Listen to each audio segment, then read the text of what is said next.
जय श्री राम। मेरे मकर राशि के प्यारे जातक जातिका, मैं हूं आपके साथ आपका अपना डॉक्टर राज मिश्रा। कैसे व्यतीत होगा जून का महीना? खैर ढैया क्षमा चाहूंगा 7.5 उतर गई है, लेकिन फिर भी मंगल तो देख ही रहे थे ना आपकी राशि को। उतर जाने से ढैया क्या हो, 7.5 क्या होता है?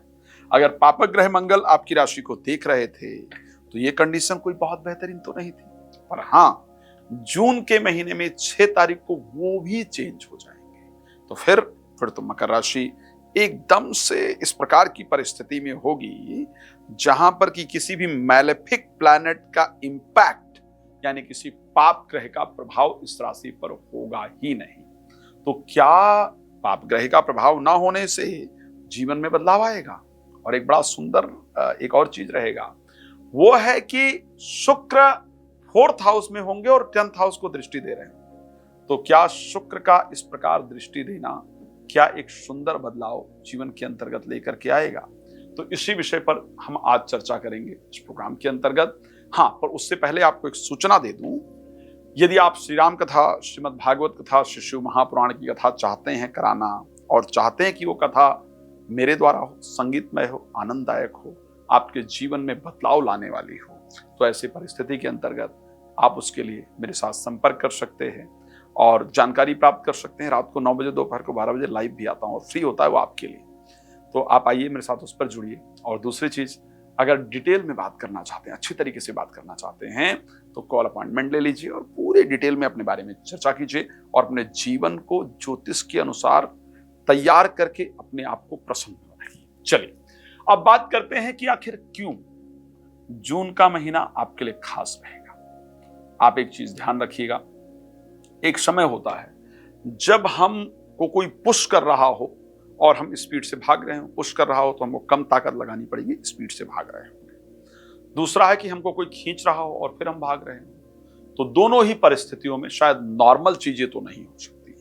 अभी तक क्या था कि क्योंकि जो आपके राशि स्वामी हैं शनि मीन राशि में गोचर कर रहे थे और साथ में राहु भी जाकर के विचार गोचर कर रहे थे, नकारात्मक चीजें से परिपूर्ण था।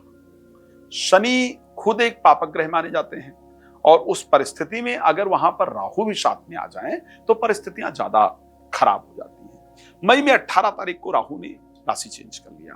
अब तब तक मंगल लेकिन अभी भी आपकी राशि पर गोचर कर रहे थे। 6 तारीख को मंगल भी राशि चेंज कर लेंगे। तो अब जो कामयाबी के लिए आप प्रयास कर रहे थे, उस कामयाबी की तरफ आपका जो प्रयास है वो सफलता देने वाला होगा। सबसे पहले चीज मैं हेल्थ को लेकर बात करूंगा, बिकॉज हेल्थ एक बहुत मेजर पार्ट है हमारी लाइफ का। हेल्थ अगर बेहतर हो, बाकी शायद कोई सोचता होगा कि हेल्थ को इतना इंपॉर्टेंस नहीं दिया जाना चाहिए। हम लोग ऐसे हैं, खैर मैं स्पेशली अगर इंडियंस की बात करूंगा तो हम इंडियंस इस प्रकार के हैं जो अपने हेल्थ पर सबसे कम ध्यान देने का प्रयास करते हैं। कोविड आने के बाद खैर इस पर बहुत सारी चेंजेस आई, लेकिन अगर मैं एक्चुअल में बात करूं तो शायद हम इंडियंस अपने हेल्थ पर कम ध्यान देते हैं। बट मैं हेल्थ को लेकर के बताना चाहता हूं आपको कि मंगल गोचर कर रहे हैं 6 तारीख तक।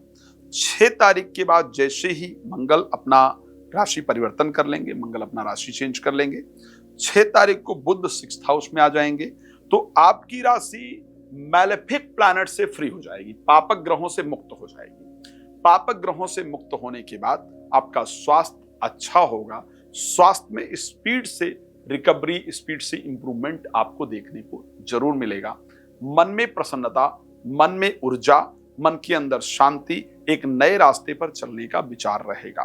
तो जून महीने में अगर मैं अपनी राय दूं आपके स्वास्थ्य के लिए, तो मुझे आपका स्वास्थ्य जून के महीने में निश्चित रूप से बेहतरीन दिख रहा है। स्वास्थ्य ठीक होगा। फिर पैसे की बात कर लेते हैं कि पैसे के दृष्टि से जून का महीना कैसा रहेगा। देखिए, मैं एक बात जरूर कहना चाहता हूं जो बहुत इंपॉर्टेंट है और ध्यान देने वाला है। जून के महीने में 6 तारीख तक तो मंगल नीचस्थ रहेंगे, आपके लाभ भाव के स्वामी हैं और ये ऑलरेडी बहुत दिन से नीचस्थ चल रहे थे। अप्रैल में भी नीचस्थ रहे, मई के अंदर भी मई में भी नीचस्थ रहे, लेकिन 6 तारीख के बाद ये चले जाएंगे 8th हाउस के अंतर्गत जहां पर केतु साथ में गोचर कर रहा था। मैं पैसे को लेकर के बड़े डिसीजंस को लेने से बचने के लिए कहूंगा जून महीने में भी। रीजन ये है कि मैं एस्ट्रोलॉजिकली ही बात करूंगा, आपको इंप्रेस करने के लिए तो बात करूंगा नहीं। अगर 11th हाउस का स्वामी 8th हाउस में गोचर कर रहा है और वो भी केतु के साथ गोचर कर रहा है, तो ऐसे कंडीशन में कई बार अचानक पैसा आने का तो रास्ता बनता है, लेकिन वो हमारे लिए बहुत प्रॉब्लम भी क्रिएट करता है। तो मैं ये नहीं कहूंगा कि इस समय पर कोई बड़ा इन्वेस्टमेंट किया जाए या बड़ा डिसीजन लिया जाए या पैसे के लिए लड़ाई झगड़ा किया जाए, ये हमारे लिए नुकसानदायक होगा। तो पैसा जो आ रहा है उसको आने दीजिए।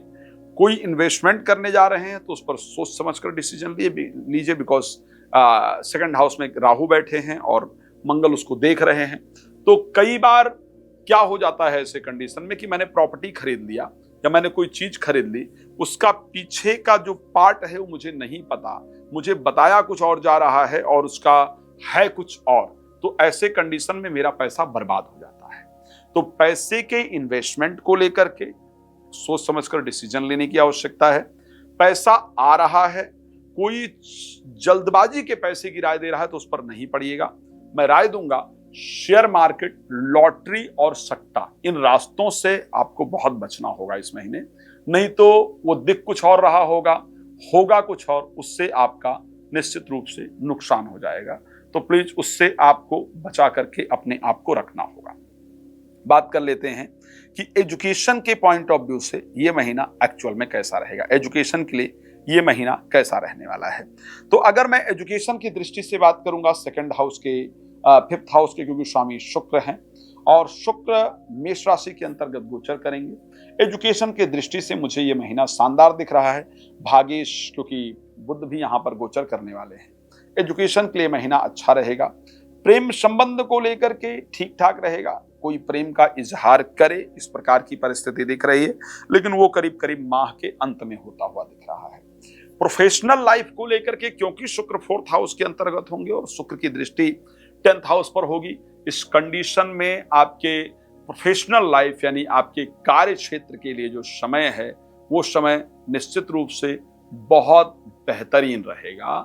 कार्य क्षेत्र में अगर आप पुरुष हैं तो किसी महिला का सहयोग आपको प्राप्त होगा, और अगर आप महिला हैं तो किसी पुरुष का सहयोग निश्चित रूप से आपके जीवन के अंतर्गत प्राप्त होगा और वो आपके भविष्य के लिए एक नए रास्ते को तैयार करेगा, वो आपके भविष्य को बेहतर बनाने वाला होगा।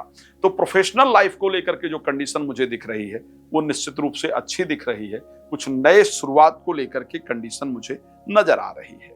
एक जो इंपॉर्टेंट पार्ट है वो है कि 6 तारीख से पहले जीवन साथी के साथ रिलेशन को बहुत अच्छा रखने का प्रयास किया जाए, नहीं तो 6 तारीख से पहले जीवन साथी के अंदर एक क्रोध अनावश्यक रूप से उत्पन्न होगा और वो आपके परिस्थिति को खराब करेगा, नुकसान करेगा।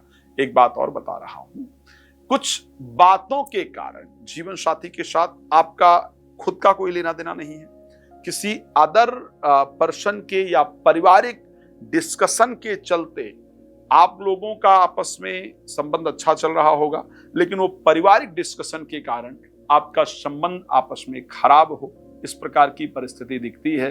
तो बाकी लोगों के कारण अपने रिलेशन को खराब करने का प्रयास ना करें। एक और महत्वपूर्ण चीज है, इस महीने विदेश यात्रा के लिए जितने प्रयास किए जाएंगे उसमें से आपको सफलता जरूर प्राप्त होगी। जो प्रयास आप कर रहे हैं या कर रही हैं उसमें आपको एक अच्छा रिजल्ट मिलेगा। एक इंपॉर्टेंट चीज ये है कि बिना पूछे किसी को राय देना बेहतर नहीं होगा। तो ये बहुत सारी चीजें हैं जो आपके जीवन के लिए हैं। मैं एक रिक्वेस्ट करूंगा, रात को 9 बजे, दोपहर को 12 बजे लाइव आता हूं, मेरे साथ लाइव आइए और अपने बारे में जो भी जानकारी प्राप्त करना चाहते हैं या करना चाहती हैं वो आप प्लीज जरूर प्राप्त कीजिए। और राम कथा, भागवत कथा, श्री महापुराण कथा आप कराना चाहते हैं तो मुझसे संपर्क कर सकते हैं। भगवान आपको बहुत प्रसन्न रखें। इसी शुभकामना के साथ जय श्री राम। बहुत धन्यवाद।